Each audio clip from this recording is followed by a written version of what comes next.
with Dan Tortora with fantasy football coverage in Fantasy Football in Focus, our weekly segment that we bring to you. We've had some time off for the holidays, but we are back here for our Wednesday weekly Fantasy Football in Focus segment, proudly presented by the fantastic team at the Wildcat Sports Pub, 3680 Milton Avenue in Camillus, New York. Make sure you head out to the Wildcat 7 days a week. They are open for you. And, of course, they're open for lunch, dinner, and drinks. Make sure, as always, you drink responsibly.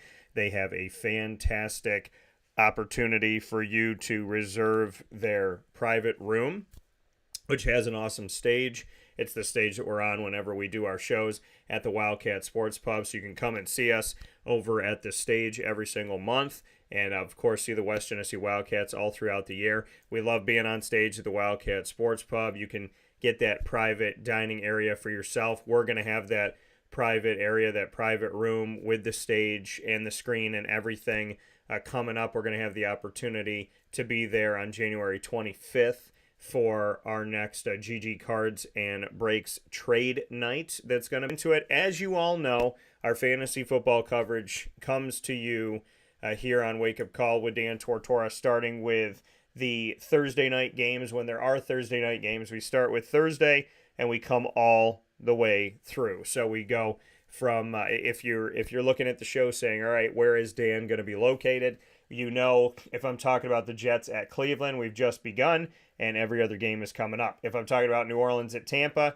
you know that we spoke about Arizona, Philly, and everything before that already. And coming up next is San Francisco at Washington. So I tell you that just so that you know, if you're looking for a certain game, a certain team, you'll be able to kind of know where we are in the video, and you can go to that game if you got to make a quick decision. So make sure that that you hang out with us every single week. And, of course, you can listen and watch these back on youtube.com/wakeupcalldt, facebook.com/wakeupcalldt, and on wakeupcalldt.podbean.com. So thanks for being with us here on Wake Up Call with Dan Tortora. Let's get started with the first game on the docket, which is our Thursday night football game, the Jets at Cleveland. Not a game that's getting everybody all rah-rah and excited and ready to go, right? Deshaun Watson's out, and the Jets are out of the playoffs. So, I mean, the Browns, I got to hand it to them. The Browns haven't had themselves a terrible season. They've been able to do some good things and navigate through having a bunch of different quarterbacks. So there's been some positives there for the Cleveland Browns, but ultimately this Browns team without their starting quarterback, they are 10-5, and this is a playoff caliber team where the Jets are not. So the Jets are going to be hanging out at home this season after Week 18, and taking a look at the Jets. I mean, who do I think you should play for the Jets? If you want to flex out as a running back 3, Breece Hall, feel free to do that. If you want to throw out Garrett Wilson as a wide receiver 3 or 4, you can look to that too. Both of these guys have been able to get some things done despite the fact of having changes in quarterbacks and being on a team that struggled to score points at times. They've been able to do some good things, but you know, ultimately, I don't see them as more than a 3, so to speak. I mean, the Jets did beat the Commanders recently. The Commanders struggle to beat literally, genuinely anyone but themselves for the most part. But Breece Hall had a couple touchdowns on the ground. He also had 12 receptions on 16 targets for 96 yards. If you were in PPR or in a hybrid, like I have in my league where we have PPR and standard scoring, so essentially I give you a lot of opportunities to score. When you look at that, he would have had 12 points because he gets 1 point per reception.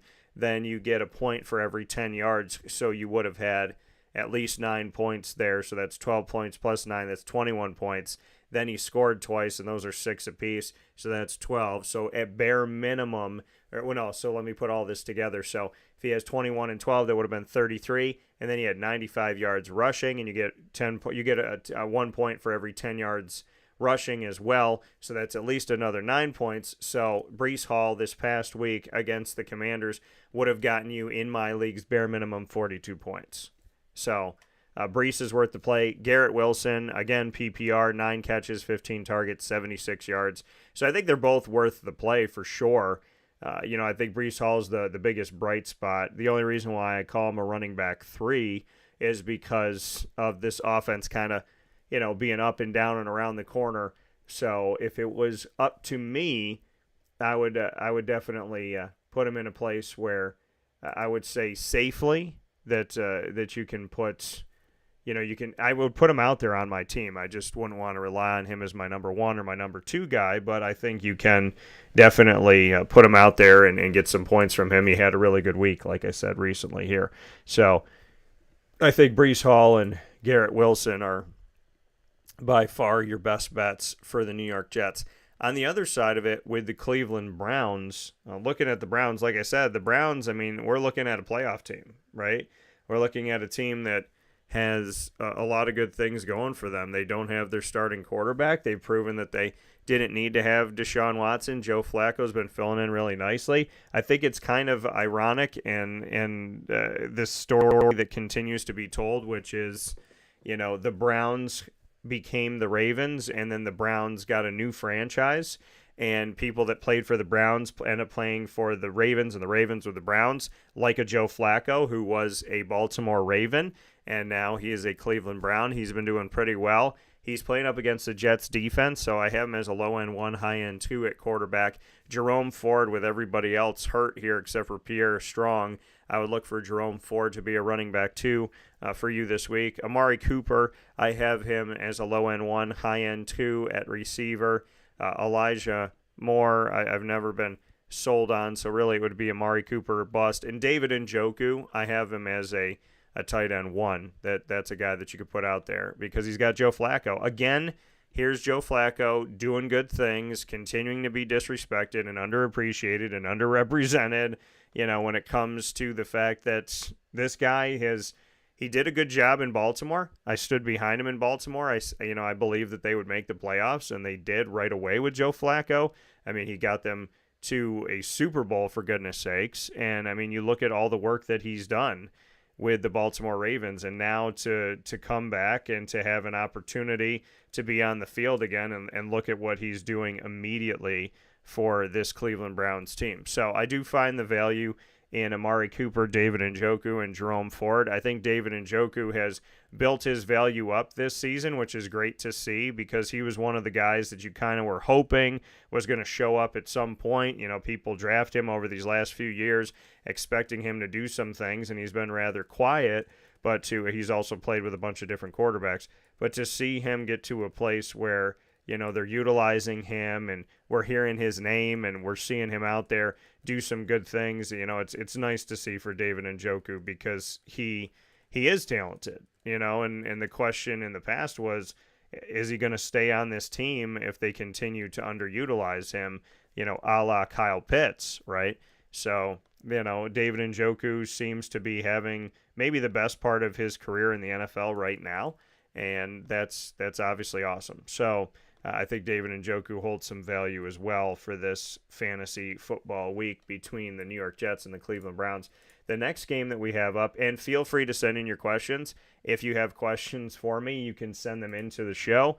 You can send them to any of our channels that you're watching and listening on right now. So make sure you shoot off your messages to us, youtube.com/wakeupcalldt, facebook.com/wakeupcalldt, and on wakeupcalldt.podbean.com. So however you're connected with the show worldwide, make sure you send off your questions to us, and we'll be happy to answer those questions as we go about our broadcast here on Wake Up Call with Dan Tortora inside of this Fantasy Football in Focus, proudly presented by the Wildcat Sports Pub, the perfect place to watch all your games on 3680 Milton Avenue in Camillus, New York. And if you're going to be home for the game, well, you can call them for takeout or delivery by calling 315-487-2222. That's 315-487-2222 for the Wildcat. Let them know the Wake Up Call sent you. We got one game on Saturday here. This is kind of interesting.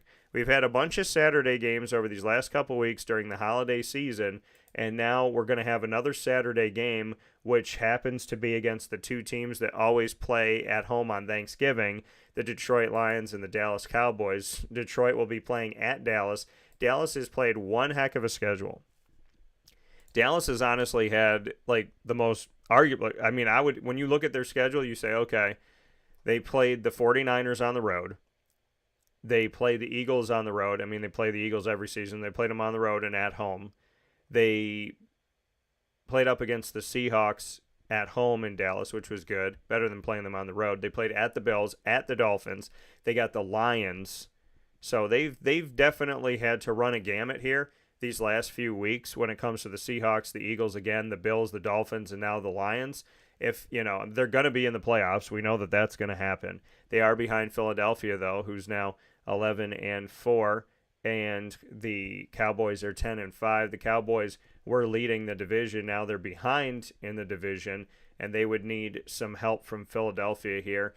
The Cowboys would have to beat the Lions and the Commanders. Philadelphia has the Cardinals and the Giants to end the season, so they have a more favorable ending to their regular season. We'll see how things shake out, though. These divisional games, sometimes somebody likes to play spoiler, so we'll see what happens. But the Cowboys have definitely, like I said, had a tough schedule down the road.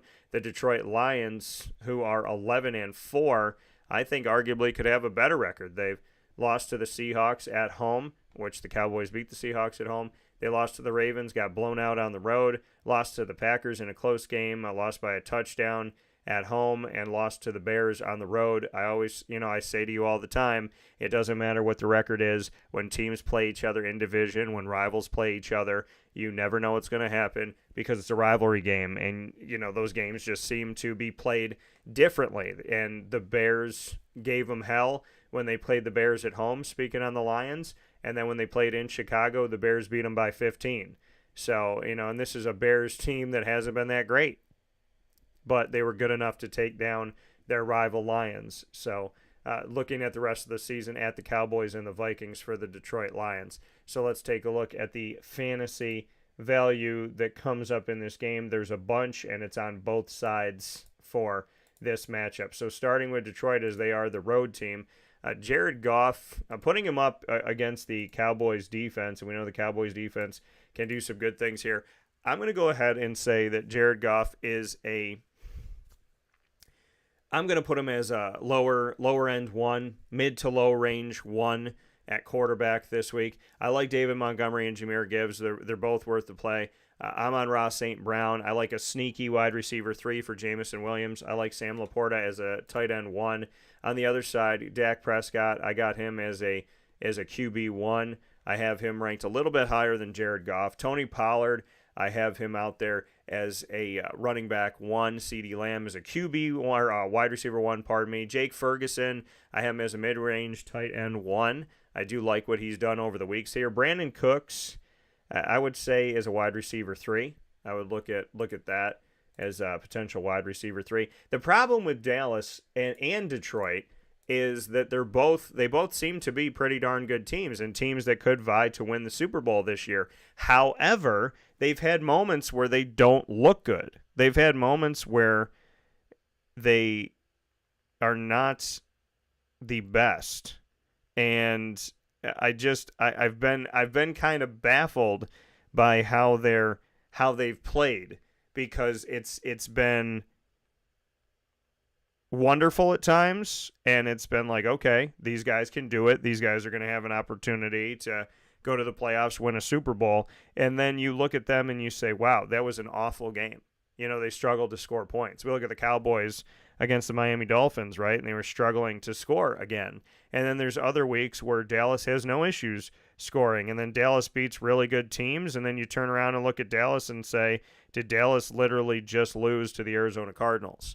So, I mean, the Dallas Cowboys and the Detroit Lions have both lost to teams that kind of make you scratch your head a little bit, and at the same time, they bounce back, right? And the question is are they going to do enough and put themselves in a good enough position? And when they do get into the playoffs, you can't bounce back, right? If you're out, you're out. If you're done, you're done. There's no way that you could say, oh, we had a bad week, so we'll bounce back next week. So consistency is key with both of these teams as we step forward, but I think there's a lot of fantasy value on both sides for these teams. I would say that playing playing the Lions that I told you, playing the Cowboys that I told you, you're going to get points from these guys. Eventually, somebody's going to do something, and I would like to hope that this is a game where we could see a lot of scoring. This is definitely an exciting game for me, a game that I look forward to, a game that I can't wait to see because of the fact that I think that there's a lot of fantasy value that's going to be coming from both of these teams here as they head into this second to last game of the regular season. So I'm absolutely looking forward to it, and I hope that you are too. Next game that we have up here, and that was a game on Saturday. If you have a question, make sure you send it in. All the rest of the games are on Sunday. Besides Thursday night and Saturday night football, the rest of the games are on Sunday. There's no Monday night football. There is a Sunday night football game. There's 3 games at 4 o'clock, which is typical. There's Sunday night football at 8:20 p.m. Eastern time, and the rest of the games are at 1 o'clock. It's going to start off in our conversation with New England at Buffalo, so let's jump right into that. The New England Patriots at the Buffalo Bills. Let's go to the New England Patriots first here. Not a lot to write home about, consistently for the Patriots, but darn it all, if they're not winning some games down the stretch here. Bailey Zappi hasn't looked that bad. Do I think you should play him in this game? No. But, looking at the rest of the guys here, I mean, Ramondre Stevenson is questionable. Hunter Henry, who's been a huge bright spot, he's questionable with a knee injury. God willing, he'll be okay. Devontae Parker's done some things. If you want a possession receiver, look at Devontae Parker. You could put him out there as a wide receiver 3 or 4, flex him out. Hunter Henry, if he's okay to go, then I would look at putting him out there as well. On the Bills side of things, Josh Allen, James Cook, Stephon Diggs, Gabe Davis, Dalton Kincaid. I say yes out of all, for all of them. But, we look at the fact that Dawson Knox being back with Dalton Kincaid can affect that a little bit. So that lowers, I think they're both arguably tight end ones, but I have them both as lower range tight end ones because of the fact that they're sharing time. Next one up, we have Atlanta at Chicago. ATL living, freak nasty is what I'm giving. And that is not my quote. That is a quote from a song, and if you know, you know. My juice is sweet like Georgia peaches. Where is that from? You should know that song. So,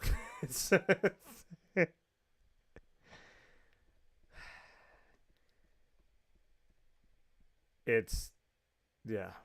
I put my hand up on your hip. When you dip, I dip, we dip. Yeah. Yep. That's what it is. That's where it's from. Okay. I don't know why I thought about it today, but I did. So, Atlanta. I honestly never know what's going to come out of my mouth, so how can you know? The Atlanta Falcons are coming up next here, and they're going to be playing on the road at the Chicago Bears. Let's take a look at Hot Atlanta in their most recent win over the Colts, 29-10. They did a good job against Gardner Minshew and company. Taylor Heineke threw 1 touchdown, no interceptions. Bijan got involved on the ground. So did Tyler Algier. Algier got in the end zone.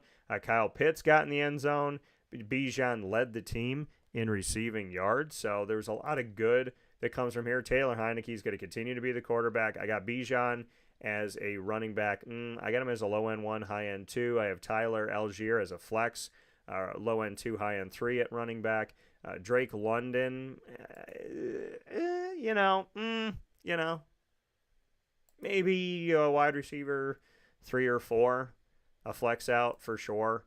And then I would say Kyle Pitts is worth the start. Every quarterback has their guy, and Taylor Heineke went to him in the end zone. So it was great to see that, and definitely give him that as well. So I would look to that and look to Kyle Pitts to go out there. I still have him as a tight end 1. Justin Fields on the other side, he creates a lot of value, right, because of the fact that he does so many things, and he's not really the guy that's going to be giving up on a play. He's going to be moving around with his legs and whatnot. If we look at their most recent game, which is a win over the Cardinals at home, granted it was the Cardinals, but he was 15 of 27, 170 yards, and on the ground he had 97 yards and a touchdown. Khalil Herbert got involved in a big way too, 112 yards on the ground, 20 carries, 5.6 yards a carry and a touchdown. Cole Kmet got over 100 yards, which was huge to see. The closest receiver to Cole Kmet, who's a tight end, had 18 yards, and that's DJ Moore. So, little insane on that part. The Chicago Bears, they're playing the Atlanta Falcons, so I have Justin Fields as a QB1 this week. I have Khalil Herbert as an RB2. and I'd like to see more consistency, but I have him as an RB2. Cole Kmet is hurt at the moment. He's questionable with a knee injury. If he's able to go, then put him out there. Robert Tonyan, a former Packer, and Mercedes Lewis, a former Packer and Jacksonville Jaguar, both on the team if they need somebody else. But I do like Cole Kmet if he's able to go. Not really sold on any of the receivers in Chi-Town because they're not consistent. Las Vegas at Indy. So here's another team that Indy gets to face off against. Indy has had the opportunity to take the division from the Jacksonville Jaguars, and they keep losing at the most inopportune time. I said Jacksonville is winning the division because Houston and Indy are losing. It's not a good situation to be in. I mean, it's better than being on the other side of it, but at the same time, if you're a Jacksonville fan, you'd like to see the Jaguars actually win their games instead of just hoping that everybody else loses their games. So, looking at the Raiders in this one, the Raiders, Aiden O'Connell, this one's on the road. It's at Indy. I got him as a QB2. Josh Jacobs is injured right now with a quad injury. Hopefully he'll be able to go. If not, then Zamir White steps up and Amir Abdullah. Zamir White, I would say, is not a bad play for you. They're playing Indy. I'm going to go ahead and, you got the leading tackler who is a former Syracuse player, Zaire Franklin, leading tackler in the nation. So I would say Zamir White to me is an RB3. Low end 2, high end 3. Devontae Adams is worth the play, in my opinion. I would have him as a wide receiver 2. And outside of that, I'd probably stay away. On the other side of it, for the Indianapolis Colts, I have Gardner still as a QB2, but I like some things he's done. I have Jonathan Taylor as an RB1. They're playing Vegas. Michael Pittman Jr. is questionable with a concussion. If he's able to go, then I would put him out there. If not, then Alec Pierce gets some more value, and Josh Downs. I would flex either one of those guys out. I don't see either one of them right now as a dominant one to put in your 1 or 2 at wide receiver. Los Angeles Rams and the New York Giants, who have benched Tommy DeVito, and now they're going to go to Tyrod Taylor. So it's amazing how Tommy DeVito can help you get 3 straight victories. And the team itself. The team banded together and worked together with Tommy to get 3 straight victories, and then they bench him. So they're out of the playoffs. They're 5-10. The Rams are trying to make the playoffs at 8-7. Matty Stafford in this game, I don't feel really great about the Giants' defense, so I got Matt Stafford as a QB1, and I would say Kyron Williams, who I've liked to watch, or I'd like to see this season. He's done a tremendous job. I have him as an RB1 this week. I have Cooper Kupp as a wide receiver 1 still, Puka Nacua. I have them both worth the play, and to put in your wide receiver 1 or 2. They're playing the Giants as well. Tyler Higbee, I have him here as a tight end 1 this week. And then for the Giants side of things, Saquon Barkley, give or take. I got him as a running back 2. This Giants team, it's hard because they've had moments, right? They've had some moments, but that's, they're okay. But they're not going to the playoffs. He did get involved on the ground. 23 carries, 3.5 yards a carry, 80 yards, 1 touchdown. He caught 3 passes as well. I still have Saquon. I got him at, they're playing against I would probably say he's an RB2 this week. I'd put him as an RB2 comfortably. Outside of that, Darius Slayton has gotten involved. You're changing up quarterbacks again, so I guess I would flex out Slayton as a 3 or 4. That's probably where I'd have him for this week. The next game up, Arizona at Philadelphia, the battle for the nest. Cardinals versus the Eagles. And let's see, will Philadelphia play Arizona the way that Dallas played Arizona, or will Philadelphia continue to be on the right side of things? Philly has struggled as of late, and yet they still have the division. They're 11-4. They got back to the winning side of things when they beat the Giants at home 33-25 after losing 3 games in a row to good teams, the Niners at home, at the Cowboys, and at the Seahawks. So this game against Arizona, I want to take a look at Kyler Murray and where Kyler Murray's been at lately.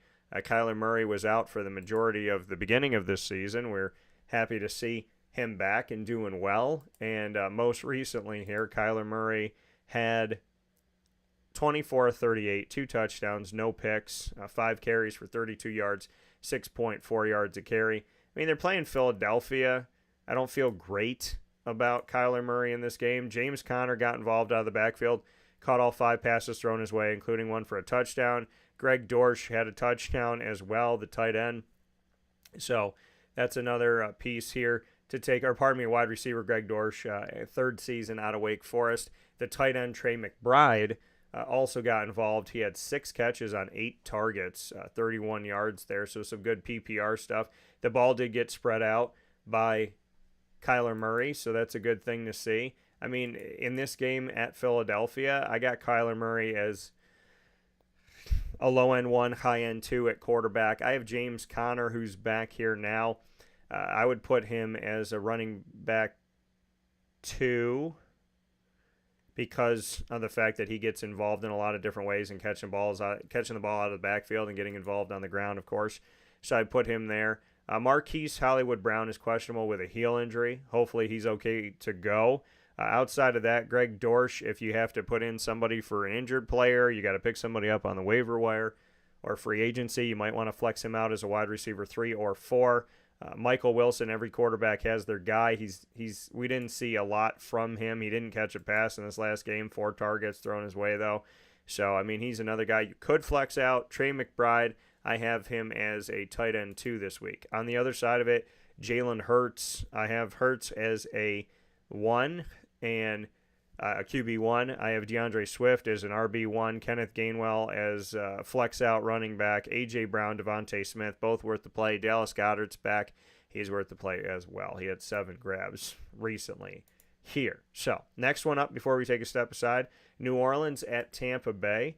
That once again, this is Fantasy Football in Focus for the 2023-24 season. If you need advice on your fantasy football team, feel free to send it in to any one of the channels you're watching worldwide and listening to, youtube.com and facebook.com, both /wakeupcalldt, and on wakeupcalldt.podbean.com. So we'll head to New Orleans first for their team as they are on the road at Tampa. Alvin Kamara is worth the play.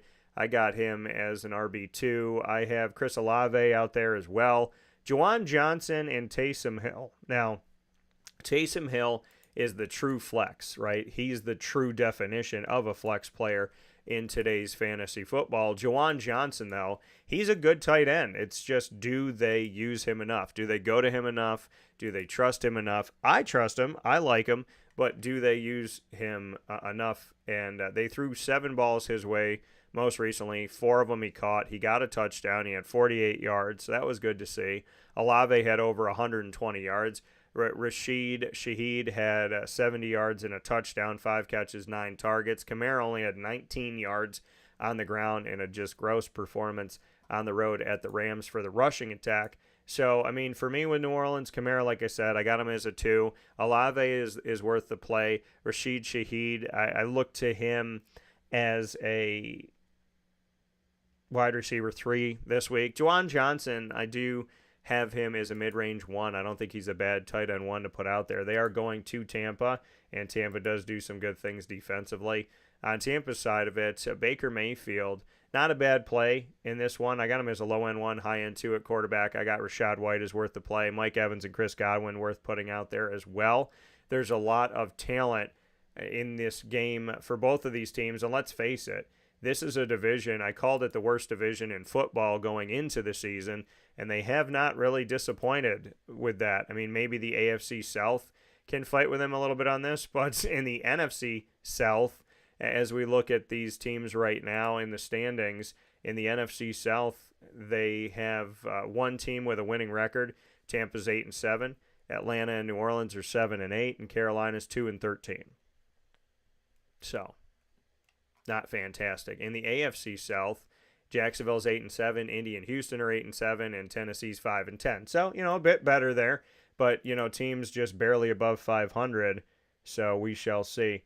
We did get a message that came in here from Drisden. So Drisden, thanks for sending off your message here to us. Drisden, while you're here, make sure that you hit that subscribe and notification bell, and we would appreciate that. So make sure you subscribe and hit our notification bell so that you can connect with Wake Up Call all the time, and let us know where you're from. so we can give you a little shout out for wherever you're from. So happy to do that.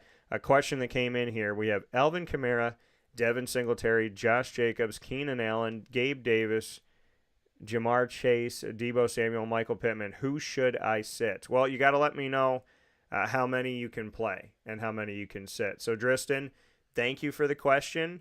Let me know how many you could play at each position so that I can tell you who to sit here, because, I mean, I could tell you to sit a couple people. Michael Pittman might be worth sitting depending on how he comes out of the concussion protocol, or if he stays in the concussion protocol. Josh Jacobs is hurt right now. So, there's different people to tell you to sit here, but definitely let me know what your roster looks like. Who do you have to start? Is it like 2 wide receivers? Is it 3? So that I can tell you that. So you said, who should you sit? Let me know how many play and how many sit by position, and then I can answer that question a little bit better. I do appreciate the question, and happy to answer it. Once you send me over the info here, happy to answer that question. Next game up here, San Francisco at Washington. We're going to head to that after the break. So, Driston, let's see here. 2 wide receivers, 2 running backs, and 1 flex. Okay, so let's answer your question before the break here. So, I would say 2 running backs. So, I would play... It's a good question. I would play... As of right now, because of Josh Jacobs' injury, I would play Kamara and Singletary. As of right now. And then just monitor Jacobs. And then 2 wide receivers. Who would I tell you to play? I would tell you to play Deebo. And I would say Deebo and Jamar Chase. And then 1 flex. The flex I would tell you to play would be... Let me see here.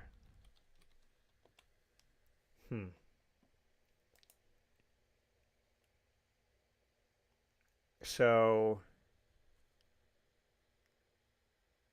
yeah, I mean, Keenan Allen's been out due to injury. So, that's another one that, I mean, I would play him if he is healthy. I'm just doing a little check on the update here to see if I get any news. He's still questionable with a heel injury. So, I would say, as of right now, Driston, I would say Alvin Kamara, Devin Singletary, monitor Josh Jacobs. Then I would say Jamar Chase, Deebo Samuel, and monitor Keenan Allen and Michael Pittman. If Michael Pittman and Keenan Allen stay on the injury report, then I would play Gabe Davis as your flex, is what I would say. So, thank you for the question. Feel free to shoot us other questions while you're here, and tell your family, friends, coworkers, and colleagues to go ahead and find us here on youtube.com/wakeupcalldt and to subscribe. Big time thanks to you, Driston. Let us know where you're from so we can shout out your hometown. We're going to take a step aside for a fast break. Absolutely happy to help you, man. So let us know where you're from. We'll give you a shout out. We'll be back right after this on Wake Up Call with Dan Tortora's Fantasy Football in Focus, proudly presented by the Wildcat Sports Pub. Carvel DeWitt, it's what happy tastes like. Do you know why? Because we make ice cream. Creamy, rich, flavorful ice cream. Not yogurt or iced milk like some of our competitors. Ice cream. Fresh, by hand, daily. For the calorie conscious, we have something new for you. Our new Carvelite. Same great flavor, creaminess, and texture of our regular ice cream with only 35 calories an ounce. So whether you want an ice cream cake, flying saucer, dasher, carvalanche, hard or soft ice cream, we will satisfy your craving with our fresh, handmade regular or new Carvelite ice cream. Carvel DeWitt. It's what happy tastes like. The Wildcat Sports Pub in Camillus, New York is located on 3680 Milton Avenue in the Home Depot Plaza. It is your family-friendly sports bar and restaurant. Folks, some sports bars aren't family-friendly. Some family-friendly restaurants are not sports bars. The Wildcat Sports Pub in Camillus, New York is proud to be both. It is that marriage that you've been looking for years. The Wildcat Sports Pub is your home base for your sports bar and restaurant needs, games for the kids, indoor and outdoor activities, and enough things on the menu to come back every single week and get to try something new. They're open Sundays from noon to 8 p.m., Monday through Wednesday, 11 a.m. to 11 p.m., and Thursday through Saturday from 11 a.m. to midnight. For reservations and party information, call 315 487-2222 for the Wildcat family-friendly sports pub and restaurant.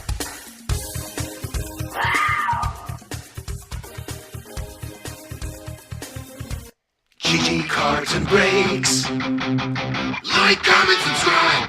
GG Cards and Breaks, the perfect place to go out and get your favorite players and collect your teams. They are the only sports card place that I know that has every MLB, NFL, and NBA team. Each of them has their own box right there on the back wall at GG Cards and Breaks. You can go out there, pick your favorite team, take the box out, see what you could find. And these aren't just base cards, folks. You'll find some autographs in there, some patch cards, relic cards, as well as some really awesome rookie cards and all different pieces of history when it comes to the teams that they have there at GG Cards and Breaks. So make sure you go and check out your favorite team today. You can get singles. There's graded cards as well as packs and boxes, so you can try and see how well you could do with their awesome packs and boxes. I've pulled some great things from GG Cards and Breaks. I know other people have as well. Some people have shared their Christmas pulls, so make sure you get out there. They're open 7 days a week. And on Monday through Saturday from 10 a.m. to 6 p.m., Sundays from 10 to 5 on 639 Delmar Place in Syracuse, New York, right off of Teal Ave. Same hobby, new memories. If you want to jump into the sports card collecting world and trading cards in general, as they do have Pokemon and the new Disney Lorcana, if you want to enjoy that, you can go to GG Cards and Breaks. And if you've been a collector for a really long time and you want to continue that love for collecting cards, maybe you want to bring your kids and share it with them. Maybe you want to share it with somebody else in your family, a friend, your significant other. GG Cards and Breaks, a perfect place to go to, and we're going to have a trade night this week, so we'd love to see you out there for that. GG Cards and Breaks, 639 Delmar Place in Syracuse, New York. Head out there today and let them know that DT sent you, or you can say Wake Up Call.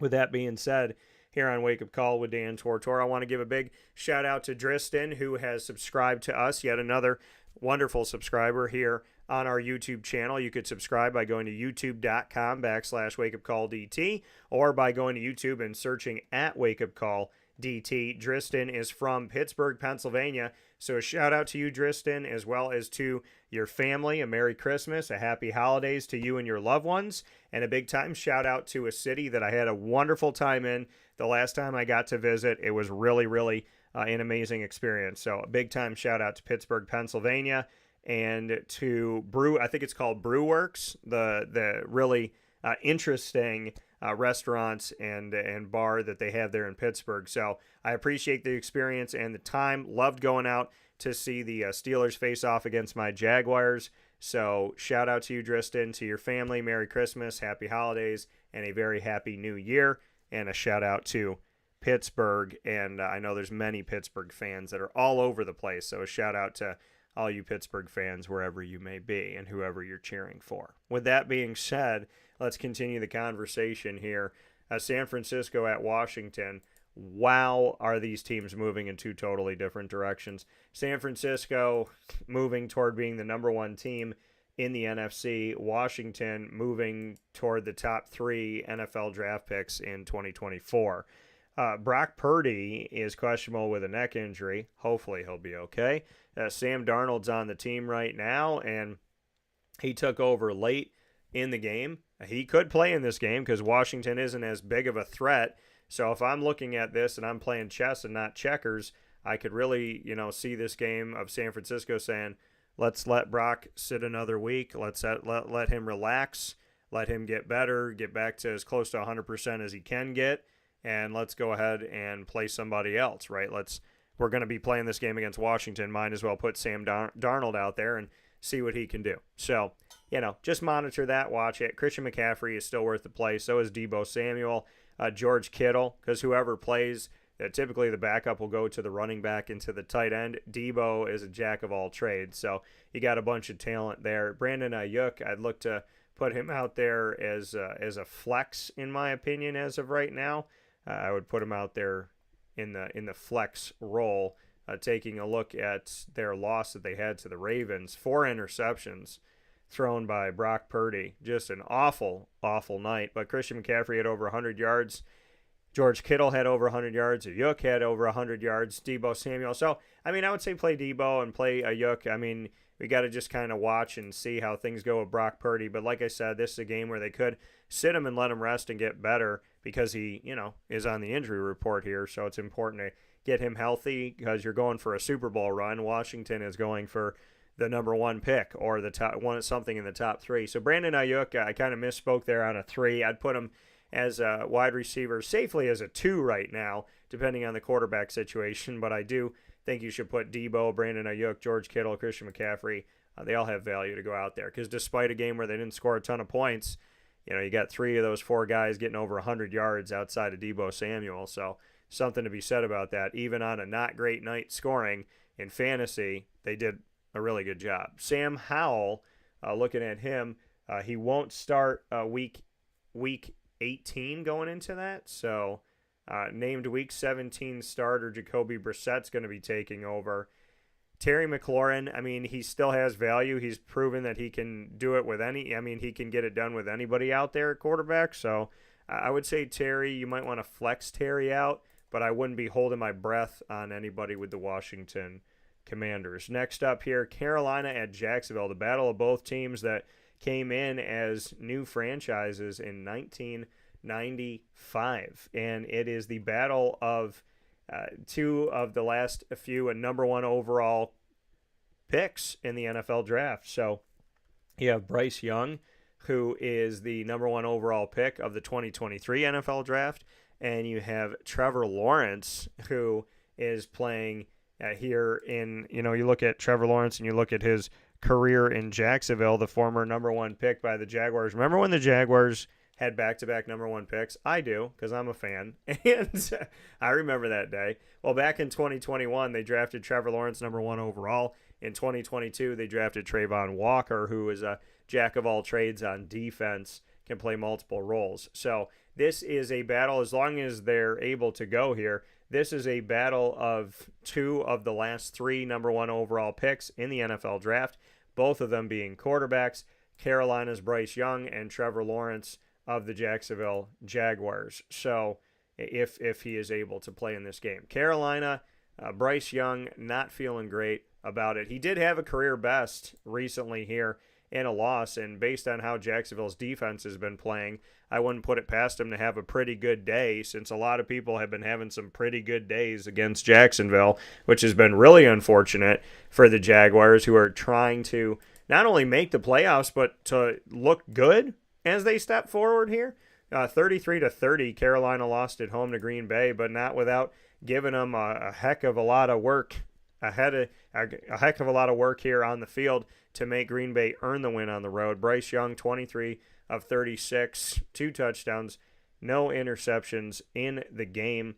DJ Shark Jr., who used to play for the Jaguars, had 2 touchdowns in the game most recently, and he'll be going up against his old team this week. He'll have something to prove himself. So, Chuba Hubbard, I would say I'd probably put him as a running back too, based on how Jacksonville's defense has been playing. Adam Thielen, I put him as a wide receiver too. Tommy Tremble, the older brother of Jamie Tremble, who has signed on to join Syracuse in 2024. Tommy Tremble out there, taking a look at his recent numbers, he had 6 targets, 4 catches, 59 yards behind Adam Thielen and DJ Shark Jr. You got to play Shark. You do. He's playing Jacksonville, and he's going to have a lot that he wants to prove here. They know him, he knows them. So DJ Shark, I would put him, I'd probably flex him out. Adam Thielen, I'd put Adam Thielen more consistently. Yes, I put him as a 2, Shark is a 3. Trevor Lawrence, he has an AC joint shoulder issue. He's questionable to play. It makes me, I don't want to think about Garrett Schrader in this instance, but it makes me think about Garrett Schrader of Syracuse, a guy who's got a shoulder injury and he's trying to play through it and it's not looking great and the team's not scoring. So, I have Trevor downgraded here to they're playing Carolina. So I'm going to keep him as a QB1, but I don't have him as a high-end QB1. I have him as kind of mid-range QB1 if he's able to go. Travis Etienne Jr., looking back at the numbers here for Jacksonville most recently, as they have continued this just awful 4-game losing streak skid, losing to the Buccaneers down the road from them in Florida, 30-12. looking at this, I mean, Trevor was 17 to 29, 1 touchdown, 2 picks, 211 yards. C.J. Beathard, who's played well as a backup, 11 for 15, 94 yards, 1 touchdown, no interceptions. Trevor was the leading rusher, 4 carries for 29 yards. Travis Etienne, 6 carries for 12 yards. Tampa shut him down. They only had 37 yards as a team, 2.8 yards per carry on 13 carries is just blah. And Evan Engram led the way as far as receiving yards, 95 yards, 10 catches, 15 targets. Calvin Ridley, and you look at that, again, backup quarterbacks go to the tight end. Trevor Lawrence, the starting quarterback, already trusts Evan, and from what I could see over the season and last season. So there's been some good stuff there for them. Calvin Ridley had 2 touchdowns. Elijah Cooks got involved here, and Travis Etienne caught all 3 targets that were thrown his way. So Evan Engram did lose a fumble. Trevor fumbled twice, lost one of them. So Trevor was responsible for turning the ball over 3 times. The Jaguars turned the ball over 4 times in total, and it's very hard to win a game that you turn the ball over more than 3 times. 3 or more times, I should say. So, Carolina at Jacksonville. Jacksonville's got to shore this up. I still have Trevor as a 1, but, it's because they're playing Carolina. I have him as a mid-range 1 because he's not 100%, and this offense has been kind of abysmal. Travis Etienne Jr., I'd look for him to have a better day. I have him as a running back 2. Calvin Ridley, I have worth putting out there. And then it's kind of a toss-up. A hamstring injury for Zay Jones. God willing, Zay will be better. Zay always been terrific toward me. I covered him in college and professionally. Love the human being that he has been to me and the bond that we have. So a lot of respect for Zay. Hope he gets back on the field. He has a very strong faith in God. Would love to see him back out there. Running wide receiver-wise outside of Calvin Ridley, fantasy, I would just say Calvin Ridley at this point. And Evan Engram, I have him as a tight end 1. Next game that we're going to be going to here is going to take us to Baltimore. Miami and Baltimore. This could be a preview of the AFC Championship game, could it not, folks? The Miami Dolphins, what did I tell you?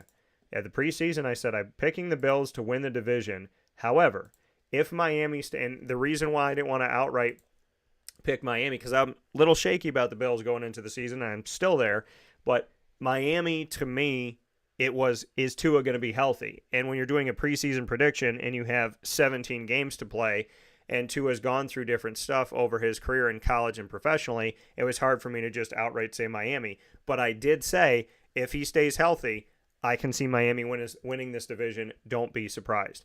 And Miami right now is 11-4, having a terrific season. Tua is definitely worth the play in this game. I know they're playing Baltimore on the road, but I still like Tua in the game. Raheem Mostert, he is questionable with a shin injury. God willing, he's able to go. If he is, I got him as a 2. If not, then A-Chain, I have him as a running back 2 if Raheem Mostert isn't able to go. Tyreek Hill is worth the play. Jalen waddle while you work. So he has an ankle injury. He's questionable. If he's okay to go, then obviously I look at putting Jalen Waddle out there, but I got Tyreek Hill as a 1. And on the other side of it, for the Baltimore Ravens, Lamar Jackson, yes, he is worth the play. Gus Edwards, Justice Hill, they're all getting involved, right? Keaton Mitchell's now injured, unfortunately. He had an ACL injury. J.K. Dobbins has an Achilles injury. They've gone through injuries, unfortunately, in this predominantly, run-happy offense. They've had a lot of injuries in recent history. I don't know if they're going to hang on to J.K. Dobbins after this season, as he's shown up on the injury report throughout his career. Keaton Mitchell, we'll see. I mean, he's been a nice play for them to plug in and get some big moments. Melvin Gordon, he's a guy who's been a journeyman after being with the Chargers for a while. And, Justice Hill's been on the team. Gus Edwards is Old Faithful. And, I got Gus as a flex out running back this week. I got Zay Flowers worth the play for you as well. Isaiah Likely with Mark Andrews still out with that ankle injury. He could return this week. So just monitor that if he is going to return. I'm going to check the latest here on Mark Andrews. But Isaiah Likely is a really good guy to fill in fantasy and reality. So I would definitely pay attention to that. Mark Andrews, if he is able to go, then, I would put him out there. But Isaiah Likely, I like him as a sneaky tight end. I think I think, he's a mid-range tight end 1 right now if Mark Andrews doesn't go. So just watch that and see that as we get closer and closer. Tennessee at Houston. Another game that the Jaguars need to get some help with. Hopefully, if they win, they don't have to worry about it. But Tennessee is playing Houston. Here's the interesting thing.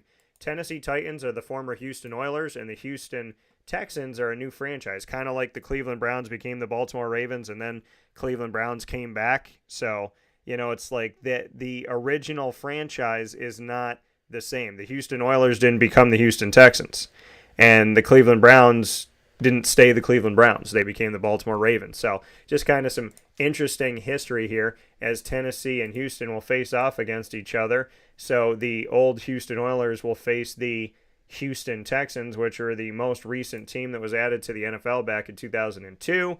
There hasn't been an expansion since then. Will Levis is questionable with an ankle injury. God willing, he'll be okay. If Ryan Tannehill has to go, people forget that he's done some good things. I mean, obviously this hasn't been a great season for him, but he has done some good things with the Tennessee Titans and had a resurgence of his career after coming from the Miami Dolphins. Derrick Henry, I have him worth the play. Tajay Spears is getting some pubs, so you might want to flex him out. I want to look at the most recent game for the Tennessee Titans because Tennessee, I mean, they've had a struggle season for sure.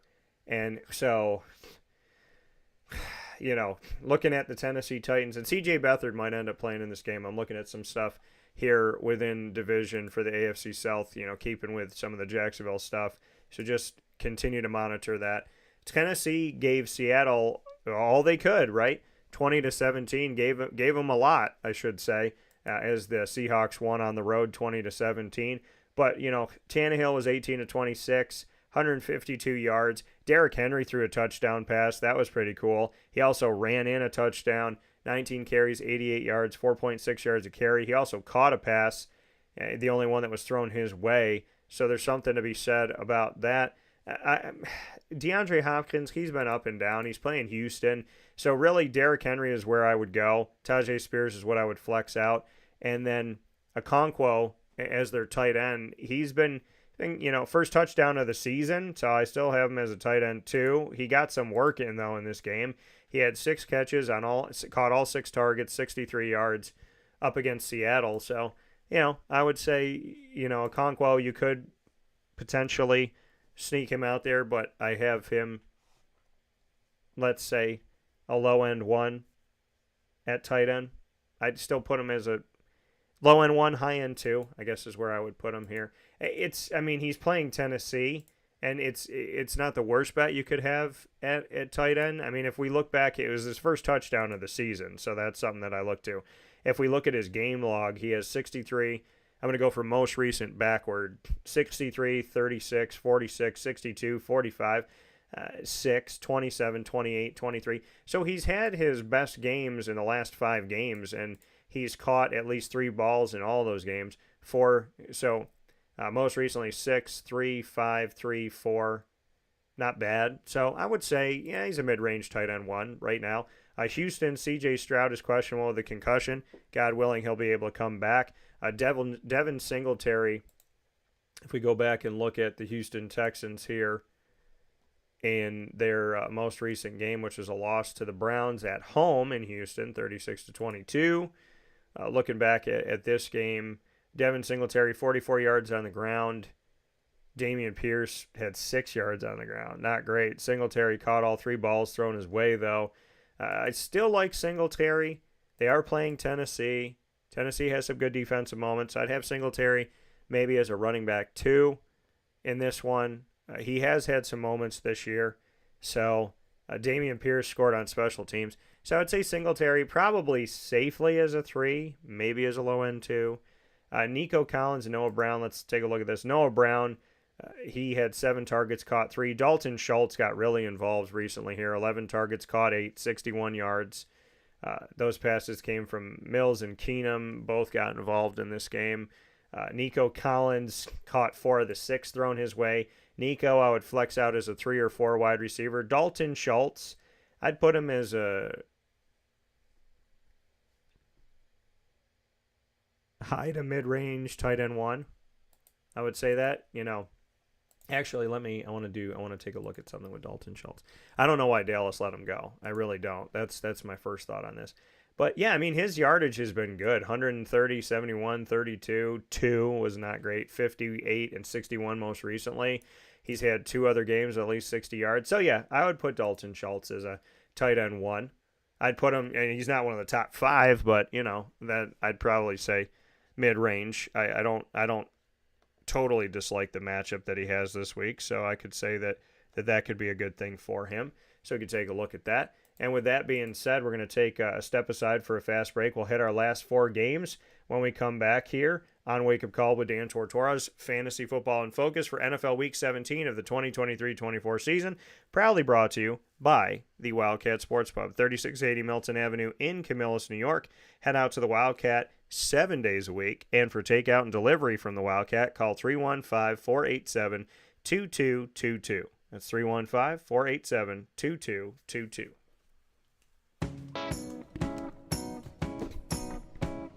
In these unique times, there are those in our community that give us a sense of normalcy and positivity. Pizza Man on 50 Oswego Street in Baldwinsville has been here for you for over 35 years and is here now. Call 315-638-1234 or order online at pizzamanbville.com to bring those familiar tastes into your home. And remember to come see our monthly on-site broadcasts centered around the community and our Baldwinsville Bees. Pizza Man in Baldwinsville. Any way you slice it, they are always here for you.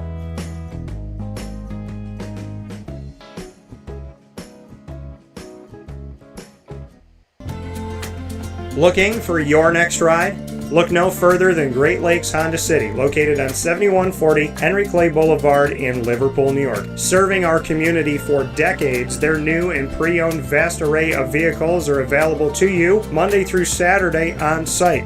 To search from home, shop at GreatLakesHondaCity.com. Call 315-365-5576 to set up an appointment. That's 315-365-5576 for Great Lakes Honda City, 7140 Henry Clay Boulevard in Liverpool, New York. Great cars, great people, Great Lakes.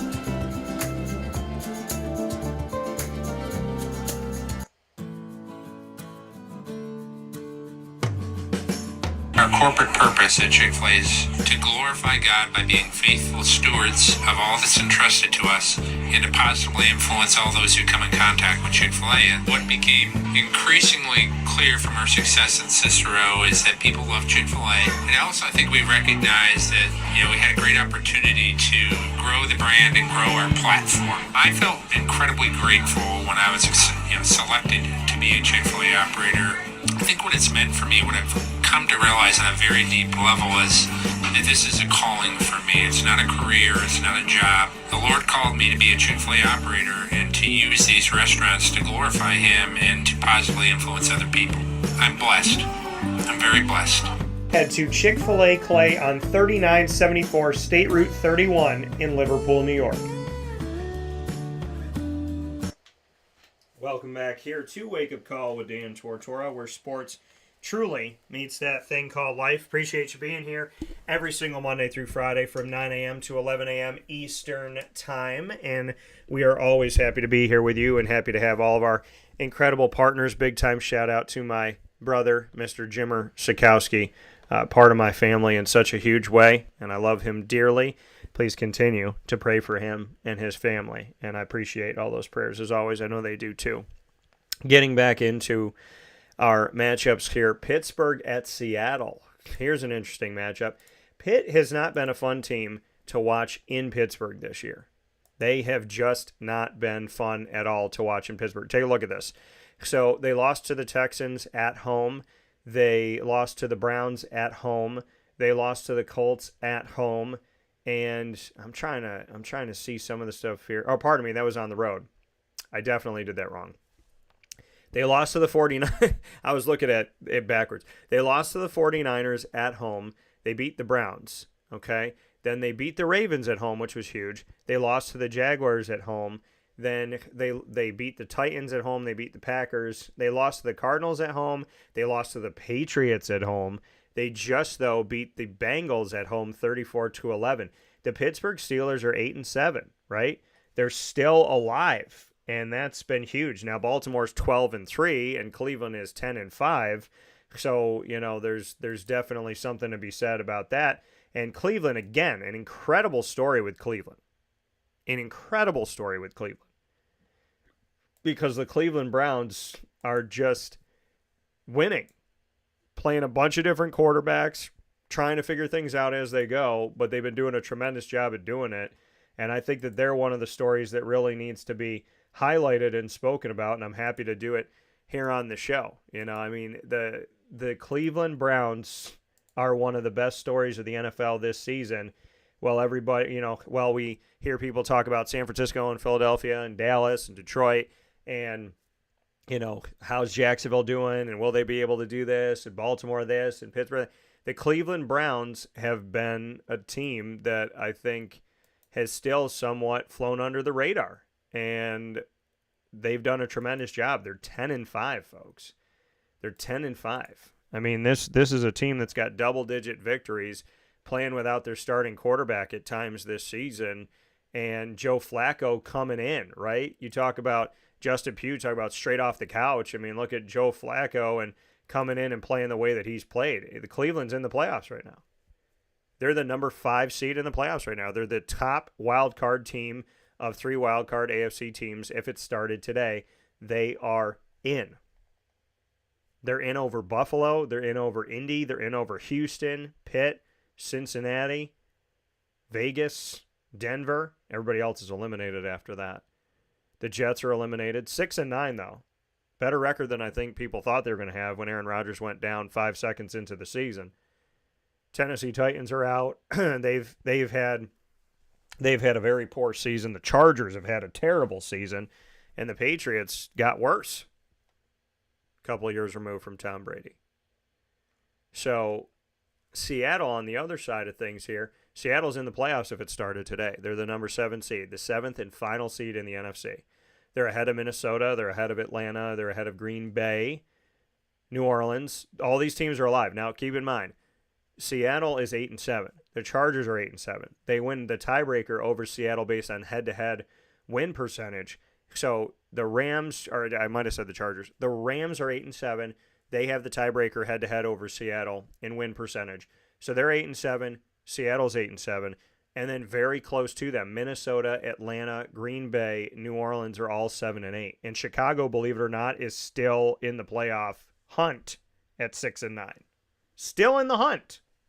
The best that they can be is 8-9. But they're still alive. Still alive.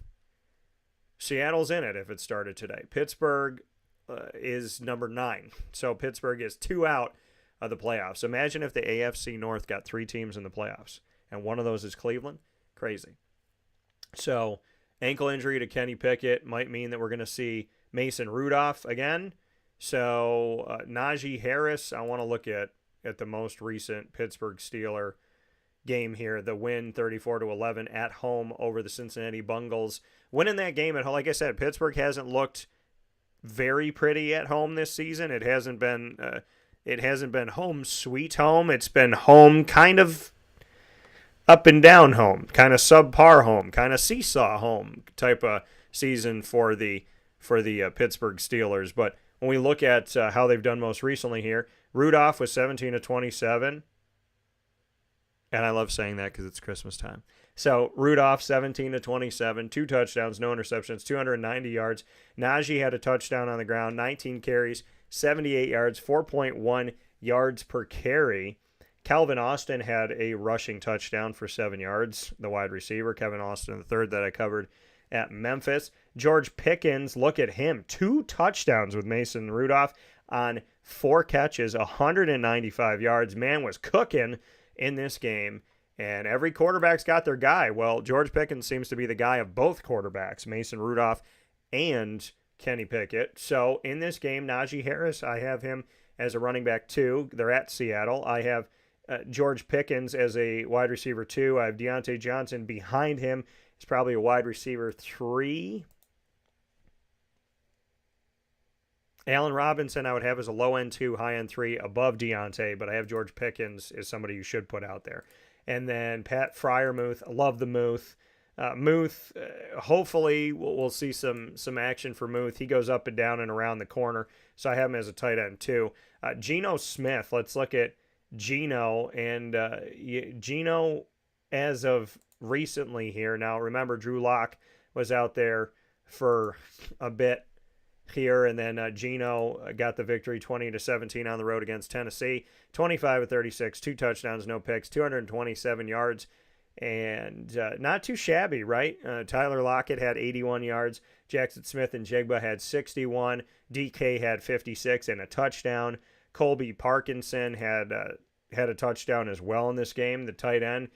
Seattle uses about 18 tight ends, so they use 3. But you get my drift here. It's called sarcasm. Look it up if you don't know what it means. So Geno, I have him as a quarterback too in this matchup. Kenneth Walker III and Zach, give me some of that Charbonnet. Put that Charbonnet on the rocks for me, why don't you? But he had negative yardage. Talk about being on the rocks recently here. Just not good at all. 2 carries for 0 yards. That's fun. And Kenneth Walker, not great. 16 for 54, 3.4 yards a carry. I do think that Kenneth Walker is a running back 2 this week. I think DK and Tyler Lockett are worth the play. Jackson Smith and Jigba, I have him as a good flex out for you because he's getting involved here as a rookie. So I don't see why you shouldn't put him out there for you as this season rolls on. The 2023 first round, number 20th overall pick out of OHIO State. So I'd put him out there.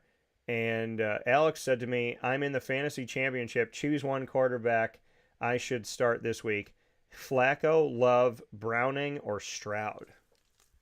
Interesting question, Alex. Alex, by the way, if you haven't subscribed, make sure you do it while you're hanging out with us here on our Wake Up Call DT YouTube channel.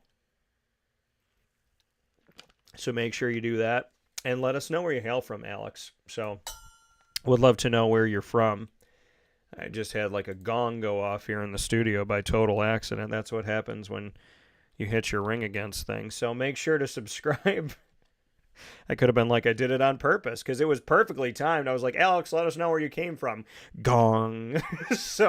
But make sure to subscribe and let us know where you're from so we can give you a little shout out here, Alex. But you're in the fantasy championship. Who should you start? Flacco, who I already spoke highly of. Cleveland is playing the Jets on Thursday. The only problem with that is if he doesn't play well, that's the early game, and you kind of just have to sit and live with it, right? So that's the tough part. On Thursday Night Football, when you play somebody, it could work out really good. Or you could be like, darn it, look at me sitting here with no quarterback for the rest of the weekend. So Joe Flacco, okay, so we got Flacco. Who else we got here? Jordan Love, Green Bay is playing Minnesota. I don't know if I feel good about that. Browning against Kansas City. Browning's been good, man. He's first 3 games, 70% completion percentage. CJ Stroud's coming out of concussion protocol. I mean, if I had to pick right now, let me take a look at one thing that might change my mind. But I know who I want to say. And the thing is we're talking about a bunch of backups, right? Jordan Love was a backup. Browning is a backup that's starting this season with Joe Burrow out. Joe Flacco is a backup that was put onto the team after Deshaun Watson went out, and they tried some different things. So we're talking about all these backups. CJ Stroud is the only starter, but CJ Stroud is coming through concussion protocol. So let me take a look at something here, like I said, that might change my mind. Jordan Love. He has 27 touchdowns to 11 interceptions. He has had 2 or more touchdowns in 6 of the last 7 weeks. He had 2 touchdowns, 2 picks against Pitt, two touchdowns, no interceptions against the Chargers, 3-0 Detroit, 3-0 against Kansas City, 1-1, 1 touchdown, 1 interception against the Giants, 2-0 against Tampa, 2-0 against Carolina. So he's minimizing those mistakes too. And Jordan Love is playing Minnesota. Let's look at the last time they played Minnesota. They lost 24-10 at home. Jordan Love had 1 touchdown, 1 interception, 24 of 41, 229 yards. He also ran for 34 yards on 4 carries. So, I mean, the problem is they're playing on the road at Minnesota. That's my concern. Or else I would say Jordan Love. I love the question because it's making me think. I mean, knee-jerk reaction is Joe Flacco. Looking it all up here now, I'm leaning toward Jordan Love. But at the same time, you know, because the Bengals struggled recently too with Jake Browning. He had 3 interceptions. See, that's what makes it hard is like I'm not, and his consistency is not as great. However, they did beat Minnesota in overtime. Cincinnati did with Jake Browning, 2 touchdowns, 1 interception. I mean, ultimately, Alex, and like I said, make sure to subscribe and let us know where you hail from so I can give you a shout out. I'm going to say to Mr. Alex here, I'm going to say Love. I'm going to say Love, then Flacco, then, yeah, I'm going to say Love, then Flacco, then Browning. If Stroud isn't able to go. If Stroud is able to go, he's coming out of the concussion protocol, though. I probably feel the best about Love. So, Alex, to answer your question, I'd probably say Jordan Love. Right? Heading into the new year, go with Love. I mean that figuratively and literally. So, that's what I got for you. Next game up here, the Chargers. Thanks for the question. Chargers at the Broncos. Let's go to the Chargers first here, and then we'll go to the Broncos. As we always do, the road team first. The Los Angeles Chargers have been just awful. Will Grier found a home, though, the former Florida quarterback. Happy that he found a home. He used to be in Carolina, and now they just keep drafting quarterbacks over these last couple of years. He's behind Easton Stick now. Easton Stick was drafted a few years ago to the Chargers and has remained on the Chargers. So, I mean, Los Angeles just not – they're not looking good. They weren't looking good with Justin Herbert, which is crazy because, you know, Herbie's got some good things out there, but they have lost 3 games in a row. However, the Chargers barely lost to the Bills. It was 24-22 that they lost this game. Buffalo is just that team that makes you cringe, right? Because you know that they have talent and you know that they should be good, but darn it, do they leave their fans just constantly in flux. And so, you know, I mean, it wasn't a terrible game for the Chargers. You know, Easton Stick, no touchdowns, no interceptions, 23 of 33, though. Eckler had 65 yards on the ground. Easton Stick ran the ball 7 times, had a 21-yard run, 25 yards overall, so most of that came from that 21-yard run, and a touchdown. Josh Palmer, every quarterback has their guy. Josh Palmer's not the number 1 guy, but neither is Easton Stick. Easton Stick comes out, and the number 3 guy in Los Angeles becomes the number 1 guy in receiving yards and is targeted as many times as Gerald Everett, who's the tight end. So think about it. What do I always tell you? Every quarterback has their guy, so when a backup comes in, look to some of those guys that are down on a little bit farther on the depth chart that might get involved, like a Josh Palmer, and they always go to their, and I said they typically go to their tight end and their running back, and Gerald Everett had 8 targets, and Josh Palmer had 8 targets. So Easton Stick, proving my point here for you to pay attention to. I definitely trying to help you out as best I can. As far as this game goes, Keenan Allen, he's questionable with the heel injury still, as I had mentioned before. Austin Eckler is the only guy that I trust in this one to put out there. Comfortably, I put him as a 2. In Gerald Everett, he's playing Denver's defense. I'm going to put Gerald Everett as a mid-range tight end 1. I'm going to say Eckler is a running back 2 in this game. On the other side of it, for the Denver Broncos, they are a team that is playing better than I think a lot of people anticipated. They're 7-8. They're not out of the playoff hunt.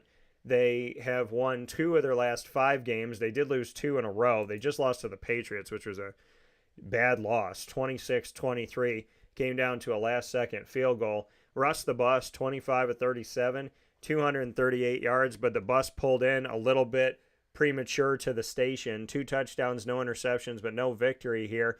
Jaleel McLaughlin had 6 carries for 37 yards. Jaleel is a rookie running back out of Youngstown State. How about? Rookie running back out of Youngstown State. Javonte Williams, 11 carries, had a touchdown, 24 yards. 2.2 yards a carry was just, that's not good. Marvin Mims Jr., 63 yards on 3 catches, 4 targets. Brandon Johnson was targeted 5 times, caught 3 of those. Jerry Jeudy was targeted 5 times, caught 3 of those. Jaleel out of the backfield, this rookie running back out of Youngstown State, 5 targets, 4 catches, so got involved there too. Lucas Null had a touchdown. So all these non-household names getting involved as Russell Wilson's working the ball around. Brandon Johnson, a wide receiver in his second season out of UCF. Shout out to my buddy Jason Lucas. And speaking of Lucas Null, look at him. He is in his first season, a rookie out of Pitt. Or Krull, pardon me. I said Null. Rookie Lucas Krull, tight end for the Denver Broncos. So he's getting involved too. I mean, on the Broncos side of things, do I feel great about playing Russell Wilson in this? No, I'd probably still have him as a quarterback too. Javonte Williams I have as a running back 3. Cortland Sutton is questionable coming out of concussion stuff. Hopefully he'll be okay. Marvin Mims and Jerry Jeudy are worth the flex out for you. I'd put either one of them at probably a 3 at wide receiver. Krull had his touchdown. Adam Trotman, has never been the guy to really rely on. So I would say Javonte as a flex out running back, Jeudy and Marvin Mims as a flex out, Brandon Johnson, if you're got to go deep in your wide receiver, your waiver wire, your free agency, maybe you go to Brandon Johnson. But, I mean, none of these guys are ones. A lot of them are flexes because Denver's been flexing a little bit this season as a team, but it's been hard for me to put one of their players above a flex position into a 1 or a 2 at wide receiver or running back or tight end because it's inconsistent. They've been finding ways to score points, but it's not that anyone's been overly dominant. Not even Javonte Williams with Jaleel doing what he did. Now, McLaughlin with 2 weeks to go, and, you know, you may be playing in your championship game right now for, you know, I know that our championship games for the Wake Up Call Fantasy Football Leagues, the 2 in Central New York that are at the Wildcat Sports Pub, the 1 that we have down in Florida at Hooters and in Orlando on iDrive, and then, you know, our Marywood League, all of those are playing their championships this week. So do I want you to have to rely on a Bronco in your championship? No. That's why I said flex them out. That's what I would kind of look to. Final couple games here. Cincinnati at Kansas City. Cincinnati, folks. Let's get into Cincinnati. They haven't been a bad team either, right? Cincinnati's 8-7. How about it? I mean, look at the way that things are right now in these standings. Look at the AFC North. The worst team has a winning record. You can't say that about any other division in the NFL right now. The worst team has a winning record.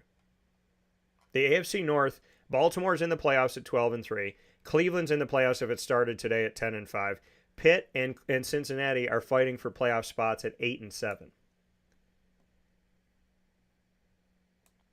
And they're both playing backup quarterbacks. Let's go to Cincinnati first.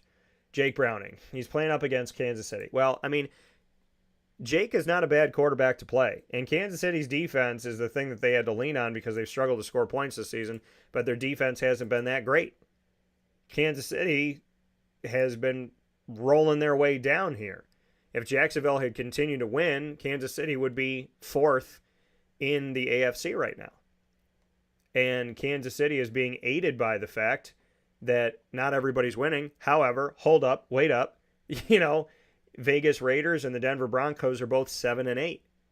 So Kansas City is not safe in any way, shape, or form. And they're not safe from playing a Cincinnati team that's been pretty darn good. So how the mighty have fallen. What did I tell you at the beginning of October? I told you Kansas City is not really scoring that many points. And if they're going to score around 20 points or less, they're going to get beat. They were vulnerable in a lot of games this season. They were vulnerable to the Jets. They were vulnerable to Jacksonville. I was at that game. They were vulnerable to Denver the first time around, and 2 weeks later, Denver beat them. I said in early October, at the early portion of this season, the Kansas City Chiefs, if they keep playing like this, that's a vulnerable team. If they're relying on their defense and their offense isn't scoring that much, they're in trouble. And they've been in trouble. And now they got Jake Browning coming in. And Jake Browning's been pretty darn good at quarterback. Not too shabby at all. Now, recently he threw 3 interceptions, so I know that that's not great. But he's gotten guys involved. T. Higgins, 140 yards most recently in that loss. 11 points for Cincy, but he had 140 yards, 5 catches on 8 targets, and one of those being a touchdown. Tyler Boyd, 5 catches on 7 targets, 59 yards. So he got involved too. Drew Mixon caught a couple out of the backfield. He's moving the ball. And Kansas City's defense isn't great, and Kansas City's offense isn't great. So I got Jake Browning as a mid-range QB1. I got Joe Mixon as worth the play. Jamar Chase, he's got the AC joint. He's questionable. So let me go back to, who did I answer the question for? Tristan, monitor Jamar Chase. But Debo I feel good about. Gabe Davis as a flex, but monitor Jamar and make sure Jamar is playing. So Tristan, if you're still listening, monitor Jamar. I didn't look at that current status here that he has, that he's questionable here with this AC joint for his shoulder. So just monitor that. Don't outright play him. And you feel free to come back to me, write into me, dtstays@gmail.com if you have any questions from here to Tristan or anybody that's out there that has a fantasy question. So hopefully, Tristan, you're still listening and you heard me on that. T. Higgins is worth the play in this game. So is Tyler Boyd. Is probably a wide receiver 3. Patty Mahomes on the other side of this one. I mean, again, their offense is struggling. You know, maybe not having Tyreek Hill is finally setting in. I mean, they lost to the Raiders at home in Kansas City, 20-14. By the way, the Raiders gave them hell last year too. 27-44, 235 yards, 1 touchdown, 1 interception for Pat Mahomes in this recent game.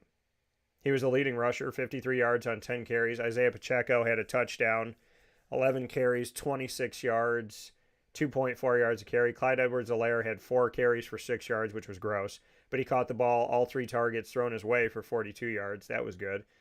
Justin Watson got involved again with a touchdown, the only touchdown that Pat Mahomes threw in the game. Rashee Rice had 57 yards. Richie James had 54. Travis Kelce had 44. 12 targets to Rashee Rice, only 7 to Kelce. So I think Cincinnati's going to win this game. Keep their playoff hopes alive. Pat Mahomes, is he worth the play? Yeah, I have him at mid-range quarterback 1. Not as a top QB1. I got him as a mid-range. Rashee Rice I have as a flex out. Justin Watson I have as a flex 4. Rashee Rice I have as a wide receiver 3. Travis Kelce I have still as a tight end 1. Isaiah Pacheco is questionable with concussion. Clyde Edwards-Helaire can go out there again and see if his role goes up again. I have him as a flex out running back 3. Final game, Green Bay at Minnesota. Let's go Green Bay at Lake Minnetonka. So Green Bay at Minnesota. I think Jordan Love in this game is worth the play. I got him as a mid-range 1. Aaron Jones and A.J. Dillon are both back. That's good stuff. So I got Aaron Jones is worth the play. A.J. Dillon is worth the flex out as a 3. Christian Watson's questionable with a hamstring injury. That and the groin injury, not great when it comes to wide receivers, tight ends, and running backs. Not good in any situation, but especially for those positions in fantasy. Romeo Doubs could get some pub in this one, so I got him as a flex out 3. Tucker Kraft. Let's take a look at Tucker Kraft.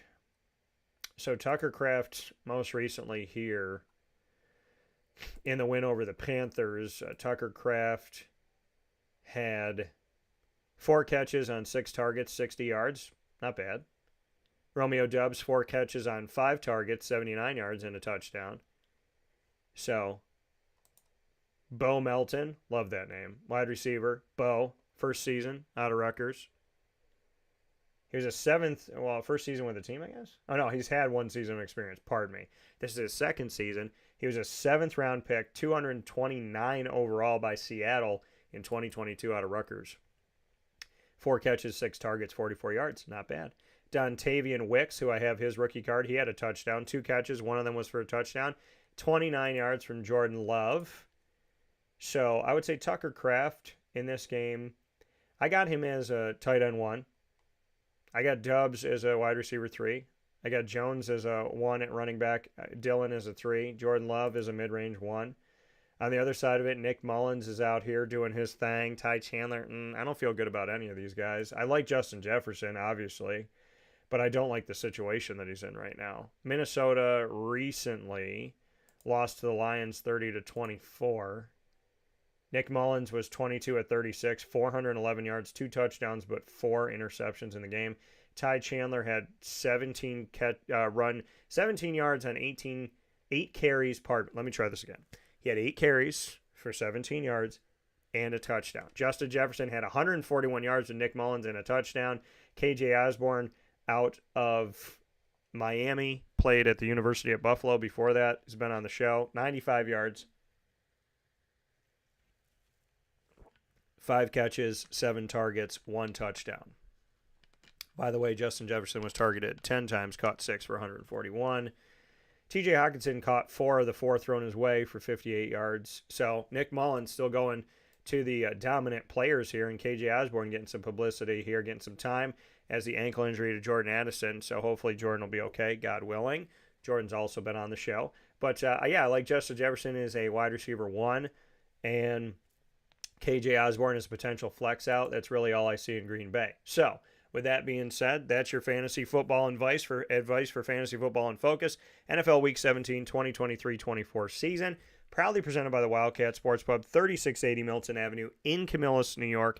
Head out there every single day of the week, including to watch all of these games. For many of you that are in your Fantasy Football Championship, I look forward to seeing you out there. 3680 Milton Avenue in Camillus, New York. For takeout and delivery, call 315-487-2222. With that being said, big time thanks in our first hour of our broadcast to Jeff Lonzak, the Lemoyne Dolphins men's and women's tennis head coach, for joining me for the Dolphin Dive this morning. And a big time shout out to the newest addition to their family, Piper, their half Pekingese, half Chihuahua.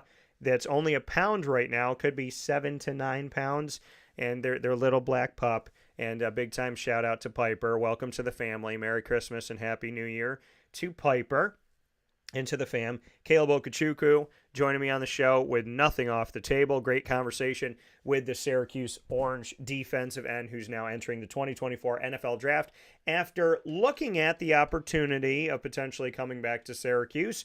So appreciate Caleb as well. And a big time shout out to the Wildcat Sports Pub for all that they do and for being our proud partner of fantasy football advice all throughout the many years here on Wake Up Call with Dan Tortora, and our proud home of our West Genesee show that we do all throughout the year at the Wildcat Sports Pub with West Genesee High School and the Wildcats right over the hill. With that being said, thanks for watching and listening on YouTube.com and Facebook.com, both /WakeUpCallDT, and for being with us on wakeupcalldt.podbean.com. And once we go live, jumping into the archive, Amazon Music, Audible, iHeartRadio, iTunes, and Apple Podcasts, Player FM, Podbean, Podchaser.com, Podvine, Spotify, TuneIn, and YouTube. All you got to do is search Wake Up Call with Dan Tortora, or one word, Wake Up Call DT, to find me on all of your favorite podcasting platforms. Make sure that you find us, download us, save us, and keep us forever, as it will update for you on all your devices. And a big time shout out to our incredible partners in Central and Upstate New York, Carvel DeWitt, Ma and Pa's Kettle Corn and Popcorn Factory, the Wildcat Sports Pub, GG Cards and Breaks, Chick-fil-A Cicero and Chick-fil-A Clay, PB&J's Lunchbox, K9 Camp Dog Daycare, Avicoli's, K9 Campground Dog Boarding, Pizza Man, Great Lakes Honda City, Mother's Cupboard, North Star Nutrition, Nutrition Wave, and of course, the proud exclusive multimedia marketing partner of your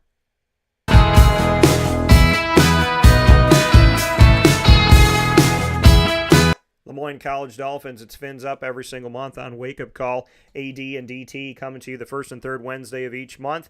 And second and fourth Wednesday, you'll find the Dolphin Dive, diving into stories of student athletes, coaches, administration, future Dolphins, and alumni. AD and DT brings you Athletics Director Bob Beretta throughout the year, and myself, Dan Tortora, for all of our coverage with the Dolphins, exclusive.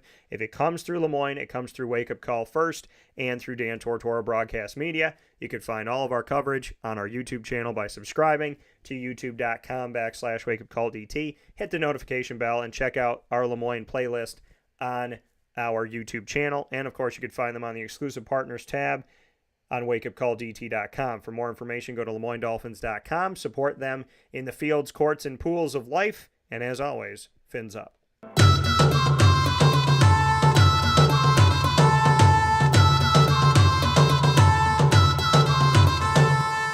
The Bryan and Stratton College Bobcats of Syracuse are exclusive multimedia marketing partners with Wake Up Call with Dan Tortora. You will find your Bobcats every single month here on Wake Up Call. We have national champions that are right here on James Street in Syracuse with men's and women's soccer. We have teams that have vied for a national championship with men's and women's basketball. We have an upstart program that had its inaugural season last year for the baseball team. And we have esports that is being reimagined here with the Bobcats. So a lot of great stuff coming up. Support them on the court for men's and women's basketball as they continue their seasons in the new year. A lot of great stuff coming up with Clay Gagan Sherman and the men's basketball team and Tay Baker and the women's basketball team. Love everything we get to do with the Bobcats. The Bobcat Buzz can be found by subscribing to youtube.com/wakeupcalldt. And, of course, hit the notification bell. Check out our BSC Syracuse playlist for all of our Bobcat content on YouTube. You can also find them under the Exclusive Partners tab on wakeupcalldt.com. For more information, go to syracuse.bscbobcats.com, and as always, go Bobcats. With that being said here on the show, again, thanks to Jeff, thanks to Caleb, and of course, thanks to the Wildcat Sports Pub for joining us for fantasy football. Thank you to all of you for watching and listening in Central and Upstate New York, up and down the East Coast, the Midwest, the West Coast, and all around the world. I cannot thank you enough. Appreciate you. Thank you for listening in the air as well. Some of you have listened 30,000 feet in the air. Shout out Kevin Gagan. Find us on Facebook at Wake Up Call DT, X at Call DT, Instagram at Wake Up Call _DT. And as I always leave you with, God bless, no stress, do your best. Have a fantastic day, and I look forward to talking with you soon.